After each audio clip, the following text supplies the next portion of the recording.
Hey there, I'm Phil Taylor. I'm serving executive pastors through the Church Hub, and we have Chip here. Chip was in a lead pastor role for close to 4 decades, right? Is that right? Yep. 38 years. 38 years. What we're going to talk about today, just for a few minutes, is some of the unique things that come between lead pastors and executive pastors, and maybe some of the things that lead pastors wish that XPs knew, and maybe some of the things that XPs wish that lead pastors know. Because if we're not working well together, then it all kind of falls apart.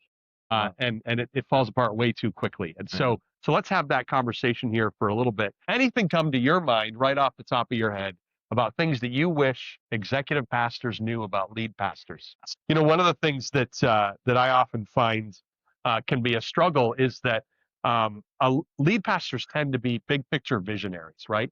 You've got a lot of ideas, a lot of dreams, and a lot of times that strategy work will happen in a vacuum on your own. Then it's sort of handed to the XP as do this, right? And it's so much better when the lead pastor and the executive pastor are in that strategy room together, thinking it through, so that then right from the get-go, the dreaming and the strategy can take place together. What are your thoughts on that? You have to be in the same room. Right. You have to be. Yeah. If you're not, you're wasting your time, because whatever happened in that room, then the lead pastor has to go out and repeat it all to the executive pastor. And so I don't think you should even have such a meeting unless the two are together. That's right. Yeah, it's so hard to move to the implementation phase of a project or a new ministry or a new vision. So you're telling me that that's a problem, that there are XPs who are outside of the room? It is often the case, unfortunately. Yeah. It's too common. I know lots of churches where the executive pastor is not considered an elder. And so they're not in the room where that planning is happening. Well, they're like a administrative assistant. Essentially, right? And then they're just kind of told to figure it out. And it's not healthy for them, and it's not healthy for the church. No, I think that XP needs to tap the senior leader on the shoulder, lead pastor, and say, I need to be at the table. I don't want the responsibility. I'll be respectful to your role, but I need to be in the room. Yeah. Tell me, what's something that in your decades of ministry, when you worked with different executive pastors, what was the number one or maybe number one or two things that you were really looking for in an XP? Looking for is good communication. Yeah, good. Okay, good communication.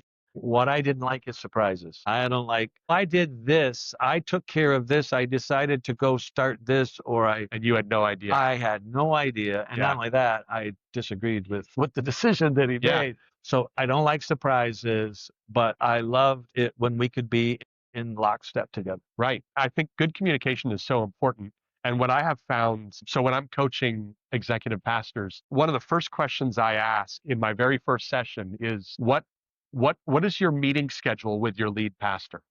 Right? Like, how often are you meeting with your lead pastor in a one-on-one format?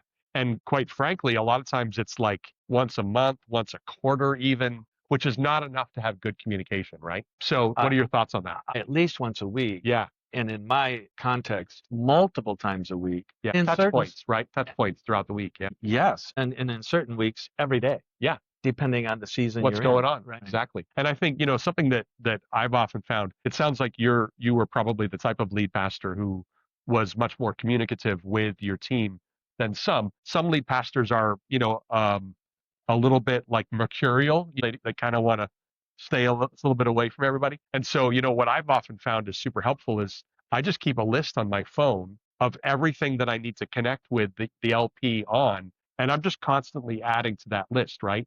And if I know I've got a meeting on Wednesday and it's Thursday the week before, if it's not urgent, I'm not going to bug you about it, right? But if if it's urgent, I'm going to call you or text you, hey, we need to connect real quick. But otherwise, leave it till Wednesday.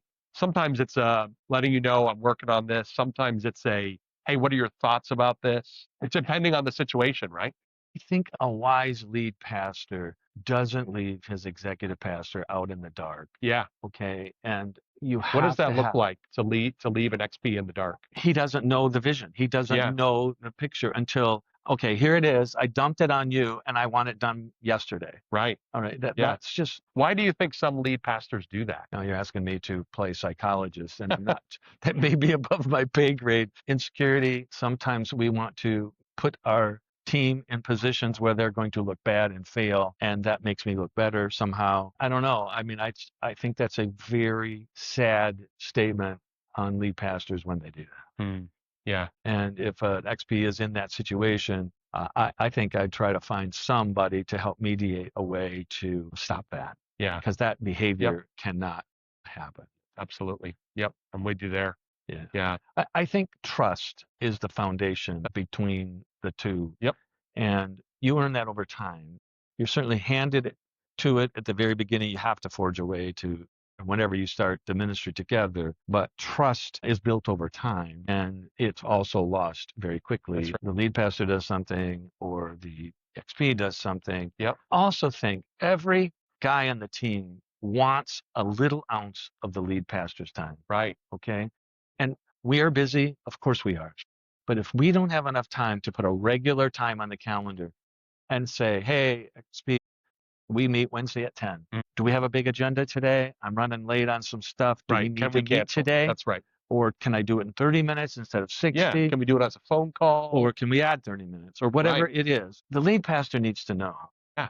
that everybody on the team, worship pastor, student ministries, they all want some time with you. That's right. And if you don't give it, you're sending a message that they're Yeah. not important. You're sending a message that you don't want their input. And it creates an unhealthy staff relationship, Yep. which will show. That's right. And I'm telling you, congregations figure out. They know it. They see it. Something that I've seen work really well in my own ministry and leadership is, to your point, is I'll put on my calendar what I call scheduled, unscheduled time. So in other words, it might be a 1 hour or 2 hour block on my calendar where I would just go and sit in the lobby of the church, right? Where staff is milling around, doing their thing. And, inevitably somebody would be walking to the bathroom. They'd see me sitting on the couch, answer an email. They'd come over. Hey, Phil, can I get a few minutes? Yeah, of course. Grab a seat. And we'd take 5 minutes and we'd talk through something that they needed to talk through. And then they'd be like, hey, thanks. This was super helpful. And what I did was, one, I suddenly looked very available, right? Like, you can get me. I'm here, right? But also, secretly, what I also did was save a 1 hour meeting, right? Because now they only didn't need an hour. They needed 5 minutes, right? And knowing that's available, even Right. 5 minutes with the lead pastor is creates a healthy environment. Right. Yeah, I think, just having time where maybe you're just kind of walking around the offices and you're like, for the next hour, my only job is to walk around and say hello to people. And you're going to end up having 15 conversations and people feel like, it's great that he's around all the time. The other thing I like to do, and I don't know if it's realistic in the real world, but it's the world I live in. I have lunch with the pastors a lot. Yeah. Monday, mandatory. We all went to lunch Monday. Yep. We didn't all sit together because we had a big team. Sure. We were all together at lunch. It's good. And if I knew I needed to spend time with the student ministries guy, I would end up sitting next to him at Chick-fil-A or wherever we were. You prioritize. Yeah. And they didn't know it, but I did it. And periodically I would go around, sit next to different guys at lunch and get conversations going. And sometimes it's about the family and sometimes it's about ministry. Yeah. And sometimes it all gets mixed up in together. That's right. But Mondays lunches were in our rhythm, very important for me. And then our system was at noon, whoever was available, go to lunch. We went to lunch. If you didn't, fine. If you had other things going, fine.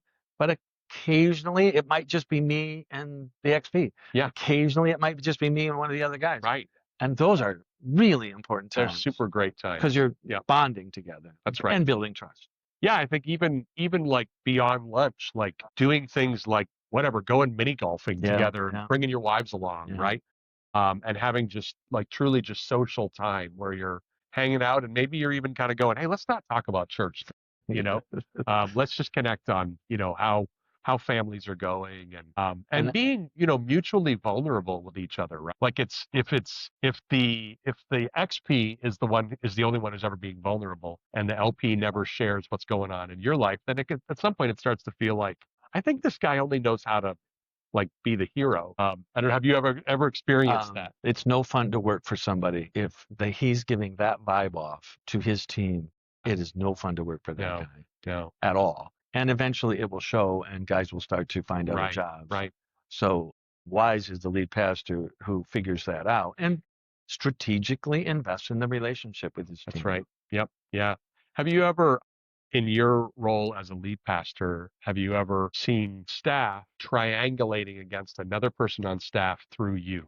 So in other words, like, person A has a problem with person B, and so they go to you as person C to talk about, right?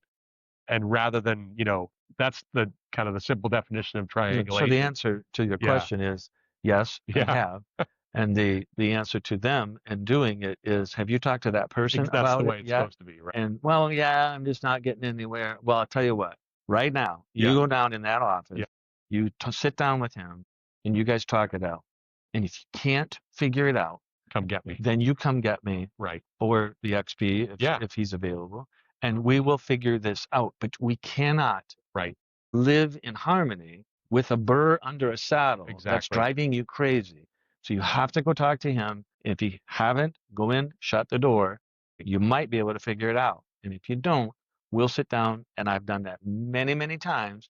We have an awkward conversation at first. Yeah. Now, there's a problem here, but we're going to leave this room Unified. whether we agree with all the Yeah. details. We will leave this room unified. And we're going to treat each other with respect. Yeah. As we get there, we may get animated, but we'll treat each other with respect. And Yeah. generally speaking, you can do that. Yeah. You really can do that. Yep. It takes a little work and time, but it has to be done. It's good. That's good. All right. So we've talked a lot about like some of the negativity that can happen on staffs or things that go poorly. Tell me about try to think through a time in your ministry career when you were just really grateful for the skill set and experience of the executive pastor where you thought, oh my gosh, this is so much better than if I was doing this alone. And in my situation, there are hundreds of those. Yeah. Good. Okay, hundreds of those. Pick one or two. We're in a massive capital campaign. We're in need to raise millions of dollars. And I have to cast a vision to a group of donors, and my XP types out a script. He thinks the way I would say it for what needs to be said at that meeting, which is coming up here in 2 or 3 days. Yep. And he hands me a script and said, I know Here's you your could talking. have done this, Yeah. but I did it for you. Here's some ideas, tweak it, make it your own. Right. I've done that. Well, you helped your lead pastor a lot. Yeah. That saved him hours of time. Right. To have to sit through and work it all out. You nailed it down. He could take those phrases and turn them into his own personality. Yeah. But you gave him, so that has happened to me Right. multiple times. That's good. That was very, very helpful. And one on that I have found really helpful in that specific instance is to also put in like bold and italics the words that like I'm asking you to really try to say in this way. 100%. Because especially like in a capital campaign, like there's the big vision, but there's also like some specifics, right? Like cast a big vision, put your heart into it, but please make sure you communicate these words specifically. And I want to always differentiate what is like up for grabs for you to personalize and what is like, gosh, I really need you to say it this way if you could. And so I would like bold and italicize it and be like, try to say these words. That's very helpful. Right. And any wise lead pastor would be happy to receive that. Right. Knowing it's, general ballpark kinds of ideas. Yeah. But yeah, so I think knowing I had a lead pastor who was running interference, the problems with staff, he can maybe nip them in the bud before I have to solve them. Same with congregational conversations of, hey, I heard this was going on and I did this, but inform me. Tell me who you were talking to, what the problem was, how it was resolved. And vice versa, right? I mean, there's a lot of times where like it's just as much on the LP to keep the XP informed of like something that may like, hey, this might come back to you. And so I want you to be aware I met with this family. Hence the regular meetings. Right. Hence the regular meetings. You can say, I got to go through my schedule. What does he need to know that just happened to me in case it comes up again? That's right. You have to start thinking yin and yang. You've got to start thinking, we're on the same team here. You're coming at it this way. I'm coming at it this way. And you think like one in the journey together. Yeah, that's right. In order to be healthy, you have to think that way. Yeah, totally. What is one thing that you would say, I wish my XP understood this about me? Well, I think in my situation, they learned that pretty quick. They know I don't like surprises. Yeah. I want things well thought out ahead of time. I Yeah, don't no like surprises. it. So I don't like it at all if an XP will go behind my back and tell a staff member, look, don't tell Chip, but this is what Right. he's thinking, or don't tell Chip that I said this. I don't want him saying that. Exactly. Okay. Yeah. And Right. Well, that's basically triangulation, right? yes. Yeah. Or doing things, this happened. And telling the sound guys, we're only going to keep it at these levels and no higher. And I go and say, well, no, we're actually going to go higher than that. Right. And they look at me and they don't know which person to listen to. And that becomes awkward and Do I listen to frustrating. mom or dad? Yes. Yeah. Yes. And because either one is the other guy's going to be mad. Yeah. And so they look at me like frustrated, like, okay, you say one thing, he says another. Are you guys unified? Are you guys unified? Yeah. And that drives a lead pastor crazy. Yeah. Yeah. I agree. Well, we are out of time. Yeah. So thanks, Chip, for the You're conversation. welcome, Phil. This is fun. We'll do it again. And we pray that these kind of relationships build strong teams together. Right. And coaching, I think, is key, right? We've got to get our pastors good coaching, whether that's happening in a one-on-one basis or in a cohort. It's so important. And I think a wise leader knows to ask for help. That's right. Asking for help is always a good idea. That's right. All right. Thanks, Chip. You're welcome. Hey, I'm Phil Taylor. I've spent a couple of decades serving executive pastors in a lot of different ways, and I've got a great new cohort starting on November 5th. It's going to be meeting on the first and third Wednesdays of each week, and you can jump in on that. It's going to run for 6 months or 10 sessions over the course of 6 months. Again, it starts November 5th. It's going to end just a couple of weeks before Easter, so it'll be out of your hair before the craziness of Easter sets in. And I'd love for you to be a part of it. We're going to cap it at 15 people so that we can have really good conversations in there. We've got a bunch of different topics planned. You can check all of that out on the Church Hub and see all the different topics we have prepared for it. Love to have you there. Chip, same thing. Introduce yourself, like where to go this Sunday. Hi, I'm Chip Bernhard, and looking forward to starting this cohort for lead pastors. Here's my thesis. It is simply stated. Every pastor needs a Barnabas. David had Jonathan, Timothy had Paul, and Paul had Barnabas. We all need encouragers. And I think it's wise for pastors to ask somebody to be a mentor, a helper, an encourager, solve problems, to pray for them, talk about pointing me in the right direction. And I have just finished 45 years of pastoral ministry, and I'm looking forward to be able to use some of that experience to be able to help others do the same. There's no sense you making the same mistakes I've made along the way. So I'd like to share that with you. And as well as I found these things really do help and really do work. And I look forward to being able to share that together. So I hope that you will go to the churchhub.org and look us up, sign up. I look forward to seeing you soon. Great job, good. Thanks. Thank you.